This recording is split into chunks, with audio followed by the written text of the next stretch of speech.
Olá, tudo bem? Professor William chegando para mais uma aula de Química extremamente importante, um assunto muito recorrente nas provas de vestibular, nas provas do Enem e no concurso que você vai fazer. Então, fica ligado, porque essa aula é muito importante, beleza? Vem comigo aí. Galera, a aula de hoje, o assunto da aula de hoje é sobre ligações químicas. O que você precisa pensar?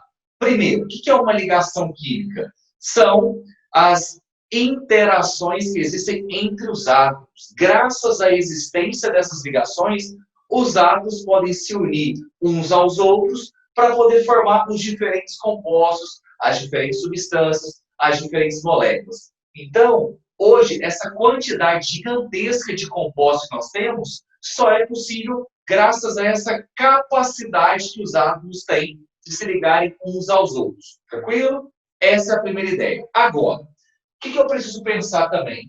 Por que um átomo vai se ligar ao outro? O que faz com que um átomo queira se ligar a outro átomo para poder formar esses diferentes compostos, essas diferentes substâncias? Sempre o principal objetivo, o motivo pelo qual um átomo vai se ligar ao outro átomo, é sempre a busca por alcançar uma maior estabilidade. Galera, presta atenção, olha só o que acontece. É muito comum você escutar falar a seguinte frase, ou a seguinte explicação. Um átomo vai se ligar a outro átomo para ficar estável. Isso não é verdade. Por que isso não é verdade? O correto é falar que um átomo vai se ligar ao outro átomo para ficar mais estável. Por que eu estou falando isso? Porque se o átomo não fosse estável, ele nem existiria. Então, o mais correto a se falar é que um átomo se liga ao outro átomo para ficar mais estável, para buscar uma maior estabilidade. Porque o fato é, ele existe. Se ele existe, ele apresenta uma certa estabilidade. Talvez essa estabilidade não seja a melhor, não seja a maior possível. Por isso que faz necessário os átomos se ligarem uns aos outros, para que eles, juntos, ligados, alcancem essa maior estabilidade. E aí, toda vez que eu estiver falando de ligação química, quando eu estiver falando de estabilidade, o que você vai ter que pensar? A estabilidade aqui, que está relacionada à formação dessas ligações químicas, depende da regra do octeto, é pautada na regra do octeto. Mas, na verdade, já tem tanta exceção que já deixou até de ser regra. Então, eu, particularmente, prefiro falar modelo do octeto. Mas não tem problema, pode continuar falando regra do octeto, está tudo certo.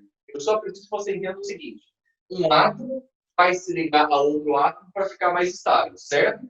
E o parâmetro, o referencial que eu vou usar para saber se o átomo ficou de fato mais estável é a regra do octeto.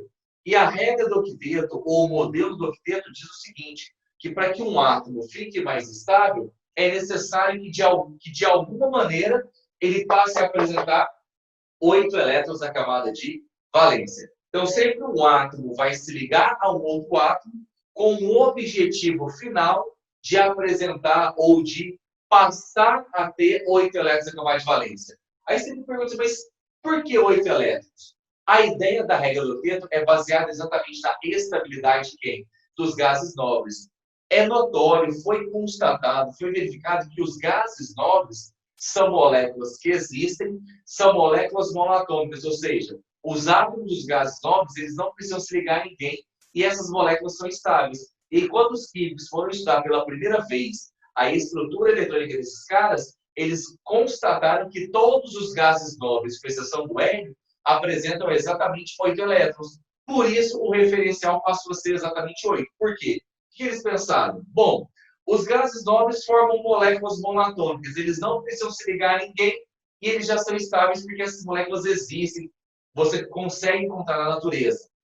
Então, o parâmetro que passou a ser utilizado é exatamente esse. Então, basicamente, todos os átomos da tabela periódica, de alguma maneira, eles querem ficar semelhantes aos gases nobres. Eles querem passar a apresentar uma configuração eletrônica semelhante ao dos gases nobres. Então, sempre o nosso referencial de estabilidade do ponto de vista de ligações químicas são os gases nobres. É a regra do octeto. Então, o hélio é o único gás nobre que é estável com menos de 8, mais precisamente com 2.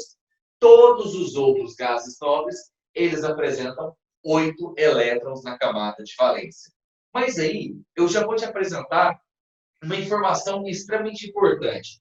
Na verdade verdadeira, não precisa ter 8 elétrons na camada de valência. A ideia é o seguinte: se você voltar na sua cabeça aí, na configuração eletrônica, quando eu faço a distribuição eletrônica para qualquer gás nobre, eu consigo perceber que tanto o hélio quanto todos os outros, independente da quantidade de elétrons que eles apresentam na camada de valência, que é sempre 8, todos os seus elétrons são emparelhados. Então, aqui vai a grande sacada. Então, um átomo vai se ligar a outro átomo para ficar mais estável. Beleza. Só que, na verdade, o que vai fazer um átomo ficar mais estável, o que vai proporcionar a esse átomo uma maior estabilidade, é fazer com que aqueles elétrons que ele tem na camada de valência que estavam desemparelhados passem a ficar emparelhados. Então, na verdade, essa é a explicação mais correta, mais aprofundada. Só que a gente acaba generalizando, mas não está errado. Pode continuar pensando dessa forma. Só que eu preciso que você lembre dessa ideia, que, na verdade, o emparelhamento dos elétrons da camada de valência que proporciona uma maior estabilidade. E percebam o seguinte, que toda vez que a gente vai falando de ligação química, seja ela ligação iônica, ligação covalente ou ligação metálica, eu sempre vou me referir aos elétrons da camada de valência. Apenas os elétrons da camada de valência que irão participar dessas ligações. Por quê? Porque todos os demais elétrons, que são os elétrons internos, eles já estão todos emparelhados. Todos os orbitais desses subníveis mais internos, eles já estão completos, eles já estão preenchidos. Então, os únicos elétrons que participam de fato da ligação ou da formação das ligações são esses elétrons da camada de valência, porque são eles que não estão completamente emparelhados. Então, um átomo vai se ligar a outro átomo para fazer com que os seus elétrons da camada de valência que não estavam emparelhados passem a ficar emparelhados. E aí o modelo que foi verificado é exatamente esse, que o referencial são os gases nobres, porque todos eles apresentam 8 elétrons da camada de valência. E esses 8 elétrons da camada de valência são todos emparelhados. Eu vou ter 2 elétrons do subnível S e 6 elétrons do subnível P. E aí esses 6 elétrons do subnível P, quando eu coloco dentro dos orbitais, que a gente representa pelas caixinhas, eu consigo perceber que eu vou ter exatamente 2 elétrons em cada orbital, o que faz com que esses elétrons sejam emparelhados, sacou? Então, a primeira ideia que você precisa ter na sua cabeça sobre ligação química é exatamente essa. Um átomo se liga a outro átomo para ficar mais estável. Em geral, para que um átomo fique mais estável, para que ele alcance essa maior estabilidade, eu vou precisar sempre me basear na regra do octeto, ou seja, de alguma maneira os átomos vão querer ficar com 8 elétrons na camada de valência. E aí, a explicação que eu acrescentei para vocês hoje, que de certa forma é uma explicação muito mais aprofundada, é o seguinte, que na verdade não precisa ter 8.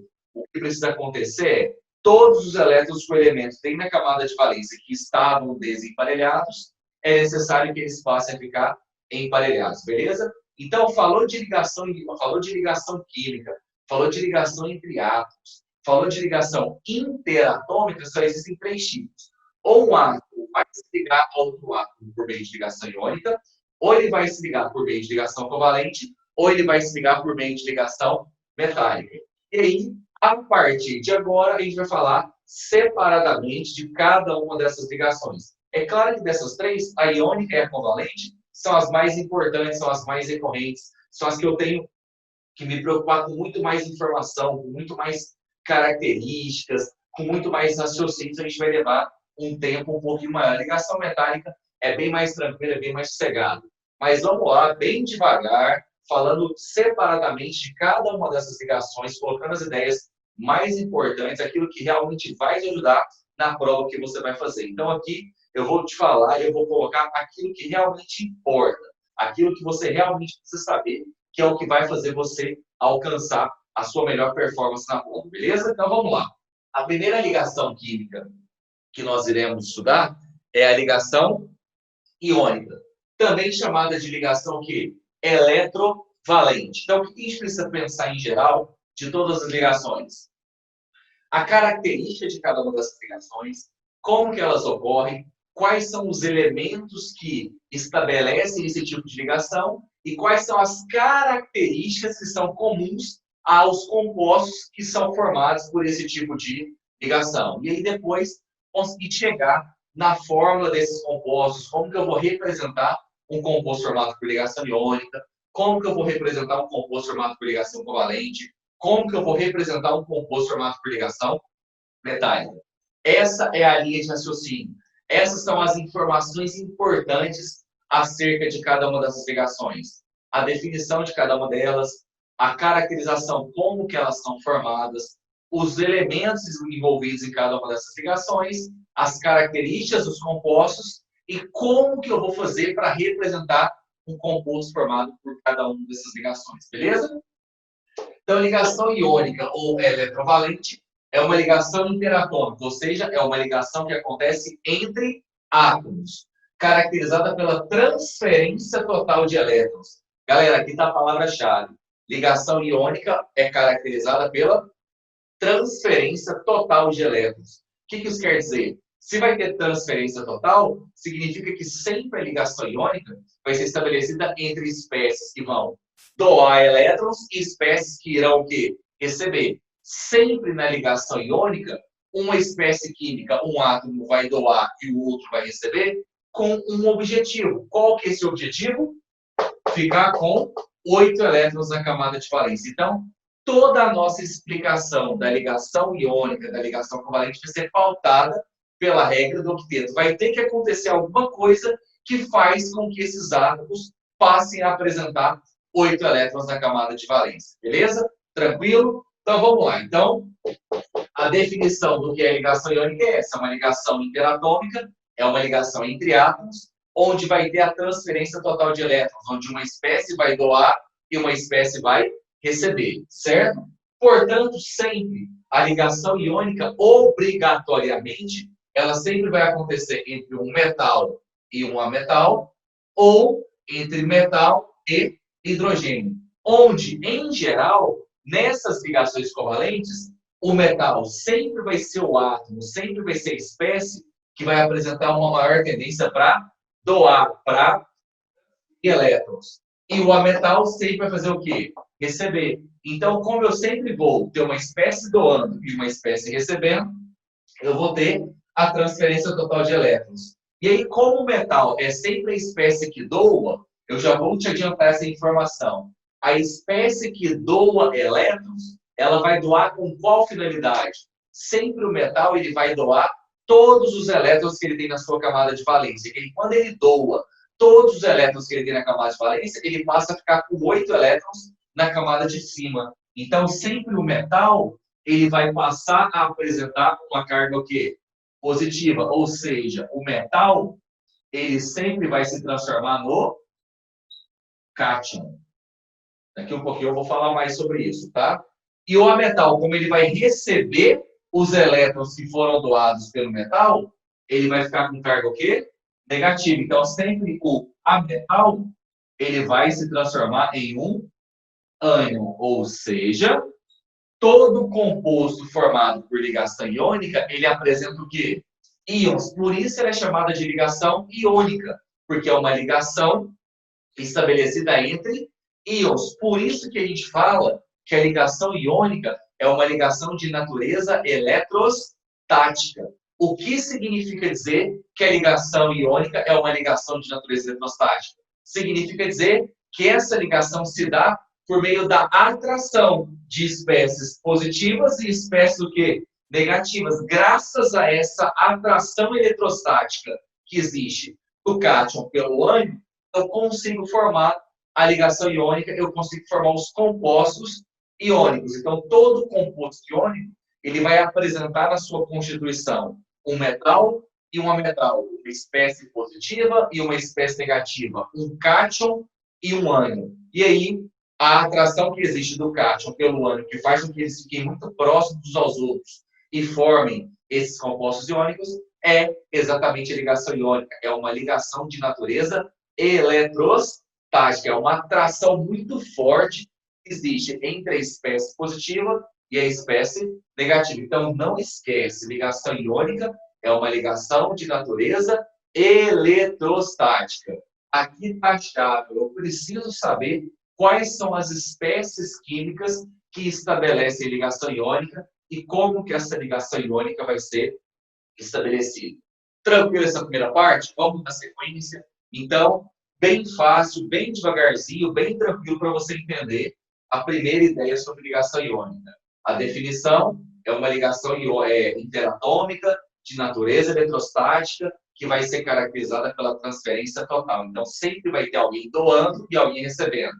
Mas, professor William, por que um vai doar e o outro vai receber? Sempre um átomo doa e um átomo recebe elétrons na ligação iônica com o objetivo de alcançar 8 elétrons da camada de valência, com o objetivo de alcançar a regra do octeto, com o objetivo de fazer com que aqueles elétrons que estavam desemparelhados na sua camada de valência passem a ficar emparelhados. E sempre, quem vai estabelecer ligação iônica? Metal com ametal ou metal e hidrogênio. Ou seja, regra geral, todo composto iônico ele vai apresentar na sua constituição elementos que estão em extremidades opostas da tabela periódica. Por quê? Porque o extremo esquerdo da tabela periódica são os metais, o extremo direito são os ametais. E aí, em quase que 100% dos casos, dos principais compostos iônicos, a gente sempre vai ter que se preocupar com os metais que são representativos, são os elementos do grupo A, tá? A gente quase não vai trabalhar, não estou falando que não vai aparecer, mas é muito mais comum a gente trabalhar com compostos iônicos em que o metal seja um elemento representativo, um elemento do grupo A, ou da família 1A, ou da família 2A, ou da família 3A, porque as demais, família 4A, 5A, 6A e 7A, são o quê? Ametais, beleza? Tranquilo essa primeira parte. Se você não entender, volta aí, assiste essa aula de novo, até que tudo isso fique muito claro. E a gente vai construindo todo o raciocínio acerca da ligação iônica na sua cabeça para ficar tudo claro, beleza? Tranquilo? Vamos para a segunda parte da nossa aula de ligação iônica. Deixa eu apagar o quadro aqui. E aí não esquece, tá? Sempre ao final de cada aula, eu vou disponibilizar para vocês uma lista de exercícios referente ao que foi trabalhado na aula, tá? Então, eu sempre vou proporcionar para vocês aulas relativamente menores, no máximo 30 minutos, para que você consiga colocar em prática, para que você consiga exercitar exatamente logo após você ter assistido essa aula, para que você não esqueça, para que você não acumule e você vá construindo todo o raciocínio. Então, a sequência das aulas é uma sequência pensada, é uma sequência lógica. Primeiro, eu vou te apresentar os conteúdos de química geral, para a gente ir construindo tudo isso na nossa cabeça. Depois que toda a química geral estiver tranquila, estiver clara na sua cabeça, aí a gente pode ir para a fisicoquímica, aí a gente pode ir para a química orgânica. Então, o entendimento da fisicoquímica, que é a parte mais matemática, e da química orgânica, dependem diretamente de você entender bem esses principais conceitos que estão dentro da química geral, os conceitos de ligações, os conceitos de mistura, de substância, de conhecer as funções inorgânicas. Então, foi tudo muito bem pensado, foi tudo muito bem planejado para que você consiga entender a lógica da coisa aqui, para que você consiga realmente entender toda a relação que existe entre os conceitos, entre os conhecimentos, os assuntos de química, beleza? Então, vamos seguir aqui. Outra informação importante que a gente precisa saber acerca da ligação iônica. Se eu sei que a ligação iônica é estabelecida sempre entre um metal e um metal, e aqui eu tenho as características gerais, vamos colocar mais algumas informações aqui para ficar mais claro, tá? Então, meninos, a ideia é o seguinte: o metal, ele sempre vai doar elétron. Se ele vai doar elétron, ele vai se transformar em um cátion. Mas por que em geral, o metal doa elétron? A gente pode pensar o seguinte: porque são, em geral, átomos grandes, Logo, eles apresentam, vou colocar assim, ó, baixa energia de ionização. Como são átomos grandes, os elétrons da camada de valência estão muito distantes do núcleo, então a atração é muito pequena, então fica fácil para ele doar, para ele transferir esse elétron para uma outra espécie química, tá? Já o ametal, ele vai o quê? Receber os elétrons que estão sendo doados pelo metal, beleza? E aí ele vai formar o ânion. E aí, em geral, os ametais são átomos do quê? Menores, com alta energia de ionização, ou seja, é difícil retirar elétron desses caras justamente porque eles são pequenos. Os elétrons da camada de valência estão muito próximos do núcleo, estão sendo muito atraídos, então é muito difícil você conseguir retirar esses elétrons. Mesmo porque eles também, em geral, apresentam uma alta eletronegatividade. Vou abreviar, beleza? Então, essas são as características dos elementos envolvidos em uma ligação iônica. E aí o metal, então, por sua vez, ele vai doar os elétrons que ele tem na sua camada de valência. Então, sempre, presta atenção nisso aqui, galera. Isso aqui te ajuda pra caramba. Sempre, o metal, ele vai doar todos os elétrons que ele tem na sua camada de valência para ficar com 8 na camada de cima. Sempre o ametal vai ganhar o que falta para ele chegar ou para ele ficar com 8 elétrons na sua camada de valência, sacou? Então, o metal, ele diminui uma camada, ele fica com 8 na camada de cima. O ametal, eu não altero a quantidade de níveis de camadas eletrônicas, mas aí ele recebe exatamente o que falta para chegar a 8 elétrons na camada de valência, beleza? Essa aqui é a característica. Então, como que eu vou representar? Vou colocar assim, ó, representação. Como que eu vou representar? Qual vai ser a representação de um composto formado por ligação iônica? Então, olha só como é que você vai pensar. A representação é a fórmula. Como que eu vou chegar na fórmula de um composto iônico? Se todo composto iônico é formado por um metal e uma metal, o metal vai estar doando elétrons, o metal vai estar recebendo, a grande sacada é, eu preciso descobrir quantos elétrons o metal precisa doar para ficar mais estável e quantos elétrons o ametal precisa receber. Ou seja, para eu conseguir chegar na representação, na fórmula de um composto iônico, eu preciso descobrir a carga positiva que o metal vai adquirir e a carga negativa que o ametal vai apresentar. Então, em linhas gerais, eu posso pensar nisso aqui, ó. Determinei a carga positiva do metal. Determinei a carga negativa do ametal. Uma vez que eu determinei quantos elétrons o metal precisa doar, quantos elétrons o ametal precisa receber, eu vou pegar esses numerozinhos aqui e vou cruzar. Esse A vem para cá, esse B vem para cá. Percebam que na hora de cruzar, eu cruzo só os números, eu não cruzo o sinal.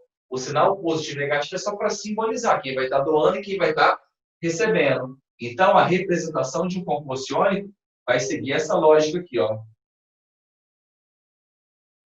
O primeiro elemento é sempre o metal, o segundo elemento, ou o restante da fórmula, é sempre o quê? A metal. Então, a grande sacada para você conseguir chegar na representação, na fórmula de um composto iônico, é conseguir determinar quantos elétrons o metal vai doar e quantos elétrons o ametal vai receber. Galera, a maneira mais simples, mais segura de você conseguir isso é recorrendo à distribuição eletrônica. Fez a distribuição eletrônica, viu quantos elétrons cada um tem na camada de valência, morreu. Regra geral, presta atenção, olha só. Regra geral, se o elemento tiver até 3 elétrons na camada de valência, ele é metal. Então, ele vai doar os elétrons que ele tem na camada de valência para ficar com 8 de cima. Se o elemento tiver 4, 5, 6 ou até 7 elétrons na camada de valência, ele vai ter uma maior tendência de receber, justamente porque ele é o quê? Ametal, beleza? E ele recebe o que falta para chegar a 8. Quer um exemplo? Olha só o tanto que é tranquilo o raciocínio que a gente precisa usar para chegar na representação, na fórmula de um composto iônico. Vai acompanhando aí, gente. Não vacila, não. Não perde o foco. Vamos lá, eu estou junto com você, eu quero te ajudar. Então, vamos lá, eu estou comprometido com você até o final desse processo, tá? Então, vamos lá, estou junto. Não me abandona, eu estou junto com você, eu vou te ajudar até o final. Então, se liga. Então, olha um exemplo super tranquilo aqui, ó. Cálcio, número atômico 20, e, por exemplo, o flúor, número atômico 9. A ideia é o seguinte: eu quero chegar na representação, na fórmula de um composto iônico formado por cálcio e flúor. Qual que é o conselho que eu sempre vou te dar? Tem o número atômico? Faz a dissolução eletrônica. Ou, se você olhar na tabela periódica, você também consegue ter o raciocínio correto para chegar na representação, na forma desses caras, tá? Mas vamos lá, vamos que a gente relembra aqui distribuição eletrônica. Então, o cálcio, ó, 2, 4, 10, 12, 18, 20. Galera, olhando para a configuração eletrônica do cálcio, o que você percebe? Ele tem 2 elétrons da camada de valência. Se ele tem 2 elétrons da camada de valência e o subnível mais energético desse cara é o S, significa dizer que ele está na família 2A. Se ele está na família 2A, ele é o quê? Metal. Se ele é metal, vamos pensar. Quando ele se ligar a alguém, para ele ficar mais estável, ele vai querer ficar com 8. Então, pensa, o que você acha que é mais fácil? Ele tem 2 elétrons da camada de valência. É mais fácil ele ganhar 6 ou perder esses 2 elétrons e ficar com 8 na camada de cima? É mais fácil ele perder 2. Então, o cálcio, toda vez que ele estabelece ligação iônica, ele vai se transformar num cátion com carga mais 2, o que significa dizer que ele vai doar esses 2 elétrons para alguém, e aí ele passa a ter 8 elétrons da camada de cima. Sacou o raciocínio? Agora, a mesma ideia para o flúor. Ó, monta o diagrama. 2, 4, com mais 5, 9. Quantos elétrons ele tem na camada de valência? 7. E a distribuição terminou no subnível P. Galera, toda vez que a distribuição eletrônica de um elemento terminar no subnível S ou no subnível P, esse elemento é do grupo A. Esse elemento é um elemento representativo. Então, para você conseguir saber qual que é a família que ele pertence, basta você somar todos os elétrons que ele tem na camada de valência. E aí vale ressaltar que na maioria das questões que envolvem compostos iônicos, os elementos presentes na composição desses caras são elementos representativos, metais e ametais do grupo A. Tudo bem? Então, esse cara aqui vai estar na família 7A, portanto, ele é o quê? Ametal. Então, pensa comigo, gente. Esse cara já tem 7 elétrons da camada de valência. Como, em geral, todo mundo quer ficar mais estável com 8, se ele já tem 7, basta ele receber mais 1. Então, como ele é ametal, ele vai receber 1. Então, a carga aqui vai ficar quanto? Menos 1. Então, um composto iônico formado por cálcio e flúor, na verdade, o cálcio vai estar doando 2 elétrons e o flúor vai estar recebendo 1. Para que eu consiga chegar na fórmula de um composto iônico e todo composto iônico é eletricamente neutro, eu vou só cruzar essas cargas aqui. Então, vai ficar Ca1, F2. E aí, o 1 é facultativo. Se não colocar nada, significa dizer que é 1. Galera, não tem outra maneira. Esse é o raciocínio mais fácil, mais simples que você vai usar para conseguir chegar na fórmula de um composto. Então, qualquer composto iônico, seja formado por 2 elementos, por 3 elementos, o metal sempre vai estar doando e o ametal sempre vai estar recebendo. Então, a grande sacada é você conseguir identificar quantos elétrons o metal doa e quantos elétrons o ametal recebe. Ou seja, qual que vai ser a carga positiva, qual que vai ser a carga negativa. Determinou isso, para que você consiga chegar na representação, na fórmula, é só você cruzar. Por que eu cruzo? Para fazer com que um composto, para fazer com que na representação o composto esteja eletricamente neutro. Ou seja, o cálcio tem que doar 2, mas o flúor só pode receber 1. Então, como que o cálcio vai doar 2 elétrons para o flúor, sendo que ele só vai receber 1? Quando eu cruzo, a fórmula me mostra o seguinte, que cada composto iônico formado por cálcio e flúor, na verdade, ele vai ter 1 átomo de cálcio e 2 de flúor. Por quê?